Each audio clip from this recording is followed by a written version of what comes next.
All right, I'm cutting to the chase. If any of you know me personally, you'll know this is about to get real ugly and long real fast. So hang tight for just a second and allow me to slip into something more comfortable.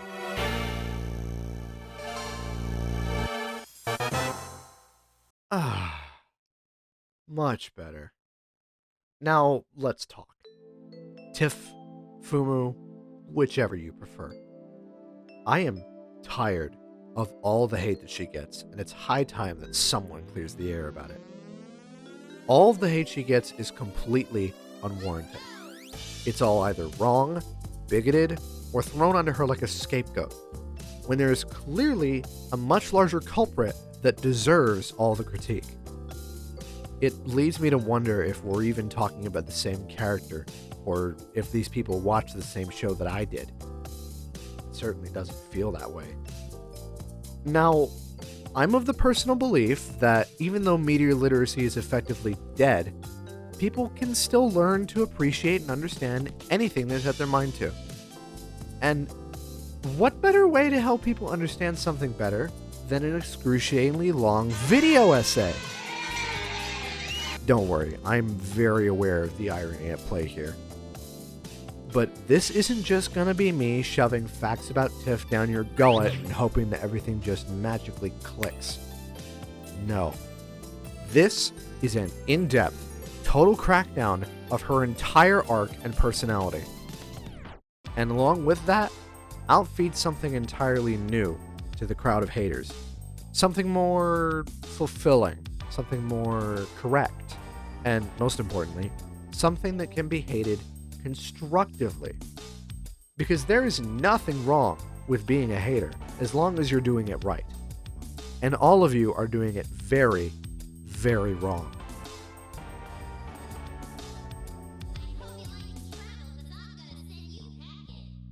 Now, if there's one thing that I see tossed around as a buzzword whenever Tiff is brought into question, it's the idea that she's a Mary Sue.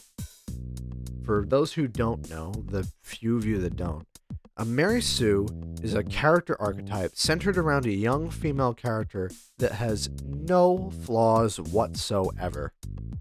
A perfect, darling angel of a character, loved by everyone, and untouched by the ugly facets of personal weakness. If you watch the show for even a second, you can tell that these people are pulling that claim straight out of their ass. She has a massive character flaw that literally defines her, and that's her short temper. She even says as much herself. Yeah, I'm short, all right. And so's my temper! When she gets mad, she gets really mad, and it can be hard for her to control herself, physically or more commonly, verbally. Mr. Curio, I'm very disappointed in you. Oh, well, We used to have lives before television! You better run, you two losers! Whoa! All right! Having you for a brother is the pits! Even her Japanese name lays it out plainly. Fumu in Japanese is an onomatopoeia for It's reminiscent of an angry huff, like a person storming off angrily after an argument. I'm sure you've heard it before. King DDD and Escargoon commonly abuse this flaw of hers, and turn it against her on several occasions, which then reveals her second character flaw, her naivety and inexperience. Her actions can sometimes end up putting Kirby in danger just because she doesn't know any better. She's a child, y'all. She's like 13.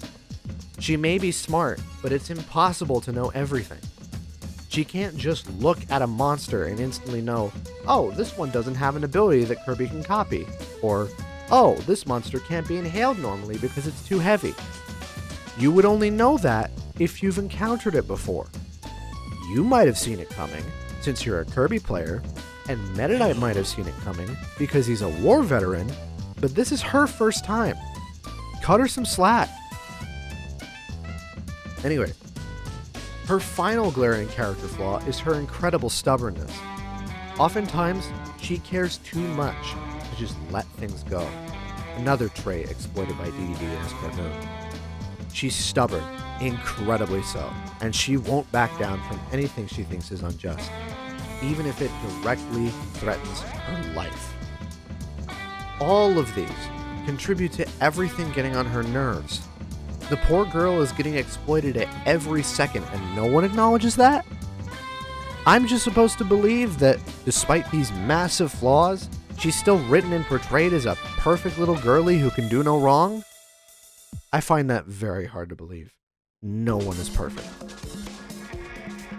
But you know what I find even worse than all of that? It's the people who claim nothing about her changes throughout the series. And I just sit there with my head in my hands, going, people, please, she has a character arc. She starts with an incredibly short temper, barely able to resist exploding whenever anything goes wrong. Well, I kept it safe so far, didn't I? But as she spends more time with Kirby, she grows to better control herself, to think more critically, and tap into her problem-solving skills, rather than letting her emotions get the best of her. She still has a short temper, yes, but she learns to overcome it, and use her anger in more constructive ways. And when she can't, she's often forced into violence, something she's ashamed of having to use. The biggest... Oh, what's that? You want a demonstration? Was that gut-wrenching display of guilt and power not enough for you? Alright then. Let's compare how Tiff grows throughout the series. Here's a clip from the very beginning of episode 15, when Tuff and the Cappy kids are roughhousing with Kirby. Oh, Kirby! Kirby, get the can! Hey, you guys, you better knock it off! Just because Kirby's smaller than you doesn't mean you can treat him like your little puppy! He fell, it's not our fault! Don't blame us just because Kirby's clumsy! Don't try to blame Kirby! You should know better than to treat him rough, he's just like a baby! Now, here's a clip from episode 81, when Tuff accidentally kicks Kirby into the Bookham residence. Tuff? What are you up to?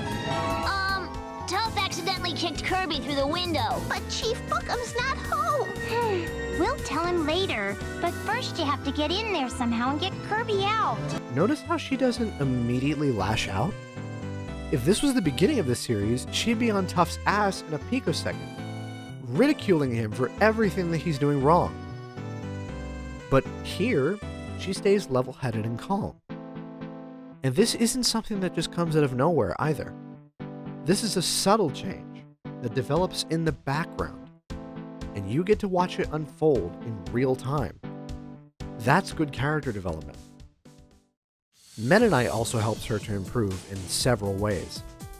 He lifts her up when she's feeling hopeless, planting little seedlings of ideas into her head for her to work out on her own, like the independent girl that she is. Sometimes the pen is mightier than the sword. When she comes to him for aid, he delivers, even if he can be a little cryptic sometimes, and if she doesn't always agree with his methods. An example, whenever Meta Knight shows up to console her, notice how he's always standing on her level. Usually, when he shows up out of nowhere, he's always on some kind of high ground because he likes to be tall. But he doesn't do that with her. And that's out of respect. Because they're the only two people in Dreamland who have things to think about. And you hate her for that. God forbid women do anything.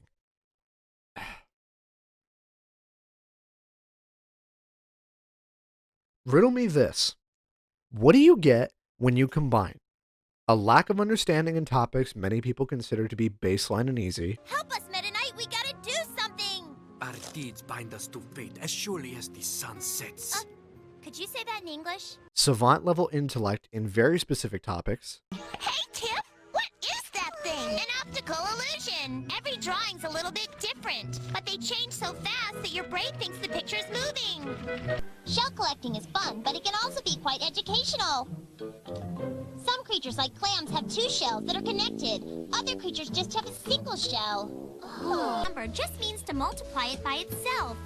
So if y squared equals the sum of a, and a life full of frustration being surrounded by adults who won't believe anything you say and don't realize all the harm they're causing. Say no to unfair treatment! Demand better working conditions! Know your rights!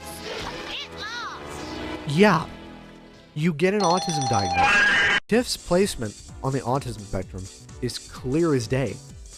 She has an incredible capacity for knowledge and learning. She's not too social. She has hyperfixations, and her short temper tends to click when something in her routine is thrown off balance, usually by DDD. And that's not even mentioning the fact that she's always looked pissed, even when she was a baby.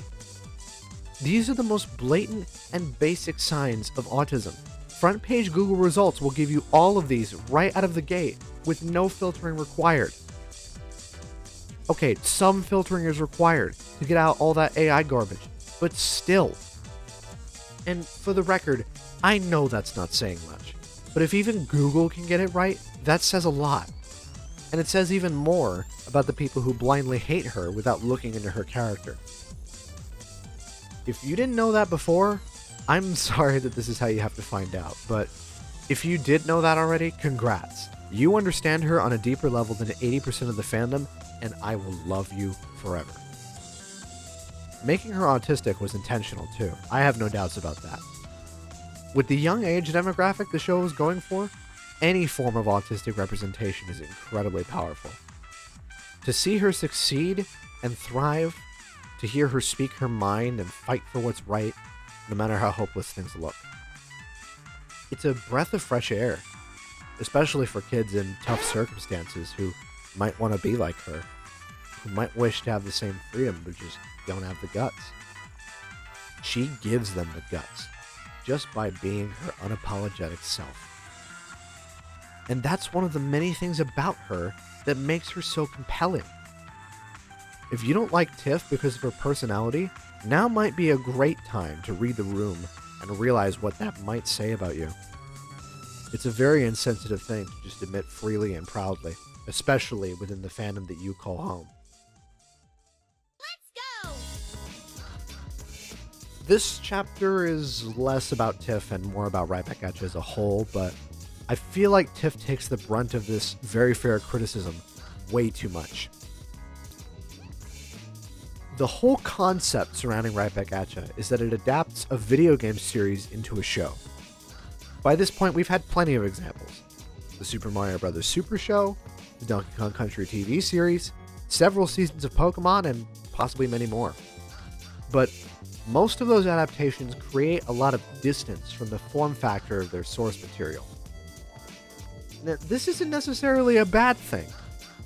After all, an in-depth story looks different for every form of media that we consume.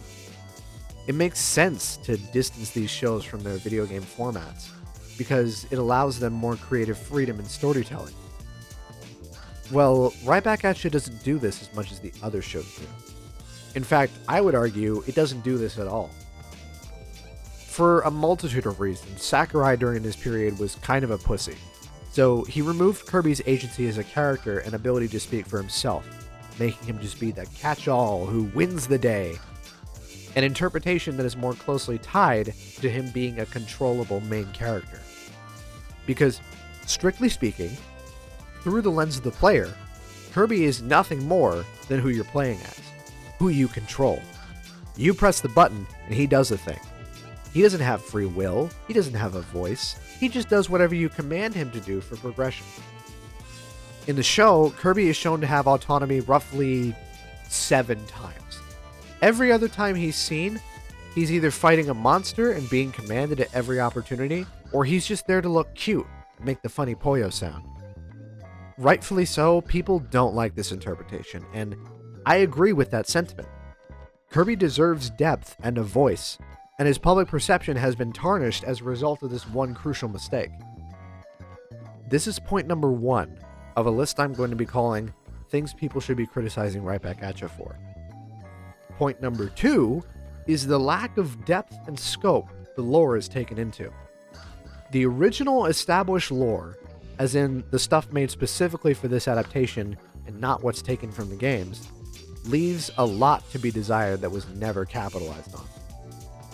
You'd think that for a show spanning 4 seasons and 100 episodes, we'd have some idea of what's going on with the overarching Star Warrior plot.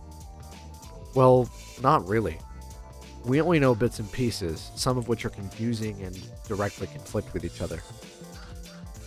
Point number 3 is the sheer number of things that only happen in one episode. DDD has a change of heart? Only one episode. Never again. DDD admits that he actually cares about Kirby? Only one episode. Never again.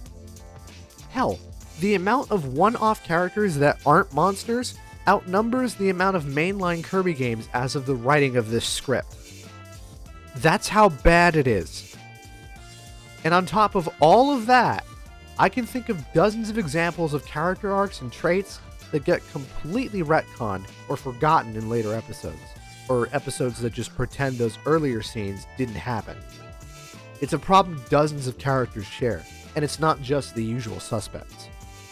Like, this is Haltman and Highness levels of forgetfulness on part of the writing team. Yet, people still want to claim that Tiff makes the show unwatchable. You are all hating on the wrong thing here. Redirect your hatred to the missed potential. Don't just be a hater, be a critic. Get angry about what could have been, instead of what we got. Demand to see Sakurai's manager. Make life rue the day it thought it could dumb Kirby down to being just a baby. Do you know who we are? We're the Phantom that's gonna burn your house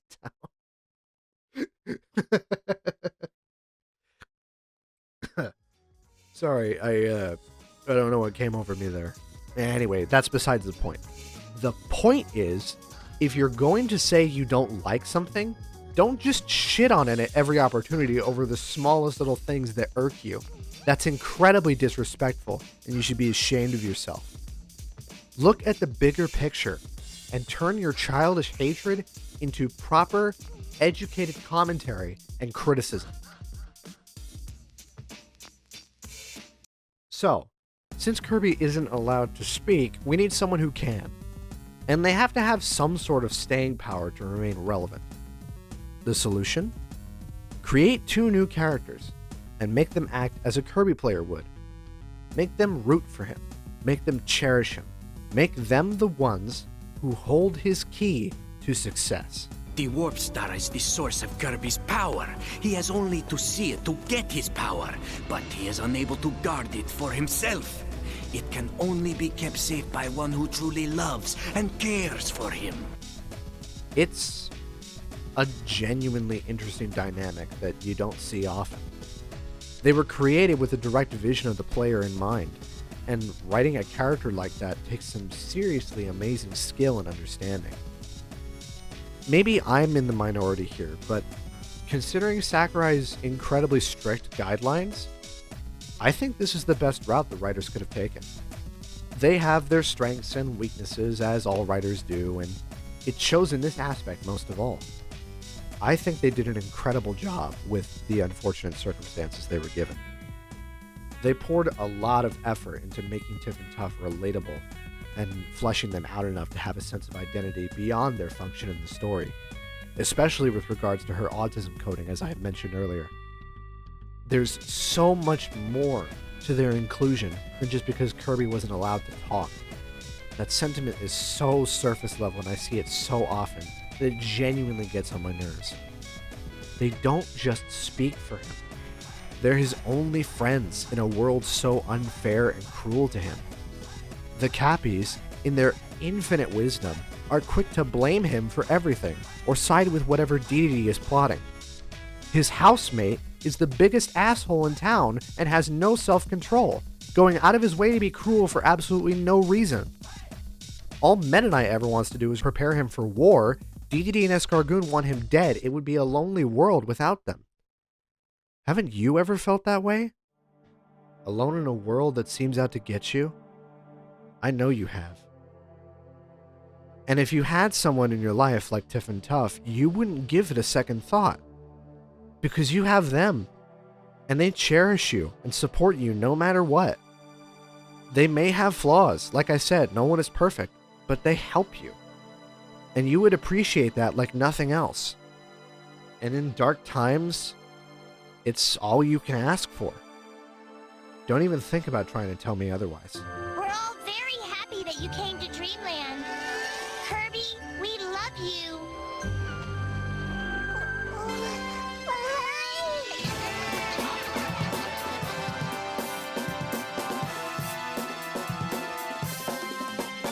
Now that everyone's up to speed on Tiff as a character, I'm hopeful that the blind hatred of her will subside at least a little bit. I know I'll never convince anyone to love her like I do. She's an incredibly easy character to hate, and I understand that. But my biggest hope with this video is that I can at least convince some of you to redirect your hatred onto the people who are actually responsible, instead of her. Speaking from personal experience, she was the character that got me to better understand myself as a person. I say this all the time, but we're practically the same character. Hence why I've changed my profile picture every night. Sorry, Sam. She was my autism awakening. She was my trans awakening. She means everything to me because she's the character who tricked me into loving myself. My perspective on her goes deeper than most, because she's such a special character to me. And I'm saying this because I know that's not something everyone's going to get out of her. But that kind of deep soul connection isn't necessary for others to appreciate and love a character, as long as they take the time to understand them on anything below surface level. While it can be difficult, yes, the fact that it's possible at all, that's what makes it all worthwhile. To sit through the hate, because there's love on the other side. Oh god, I'm actually tuning up. Wow. I'll give you a second to process all that.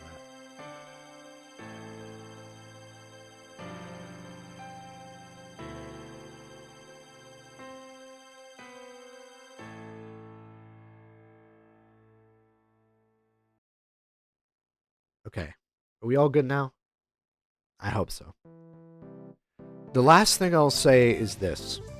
In no way am I denying anyone the freedom to criticize Tiff or right back at you, just because I happen to like them. Unlike blind hatred, I can tolerate criticism, because it shows that you care about what you're talking about, and your words have actual weight and power behind them. I'm no stranger to criticizing right back at you. The last several minutes should have made that clear. I do think it's a bad show in a lot of ways, but I love it all the same. Except for this episode. And this one. And, oh god, don't even get me started on this one. I mean, like, look at this shit. This isn't an okay thing to have a child character say. This whole fucking episode. Oh, okay, no. I'm stopping myself now. Because I know if I don't, we'll be here for the next decade. I got my point across. If you really want me to go on a tangent about everything I don't like about the show, or God forbid, an episode-by-episode review / retroactive / whatever series, do all the engagement YouTube stuff everyone begs for, and I'll consider. Otherwise, we can end things off here.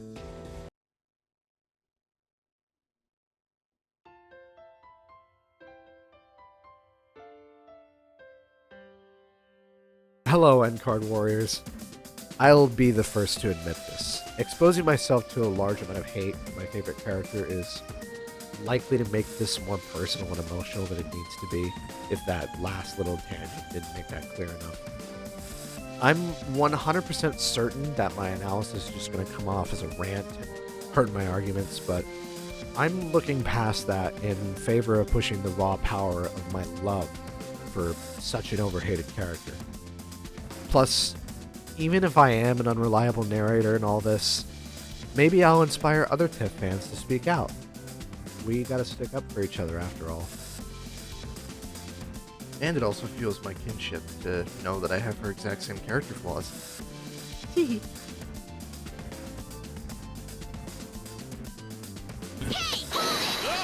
Whoa! Hang on a sec. Slow your roll, Kris Kringle. I ain't through here. As I'm sure you've heard, all the music in this video is completely original. Well, most of it is anyway. Some of the songs are remixes or covers, but that's besides the point. All of the music was made in-house by yours truly, and I plan to upload a full album of everything I've recorded for it, complete with individual music videos, custom artwork for each song, and a Bandcamp release if you feel like supporting me financially. Lord knows YouTube would never do that. silly corporate asshole. Be on the lookout for those releases over the next couple months. In the meantime, I've got other right back at you video ideas to brainstorm. Okay, back to the outro. Bye.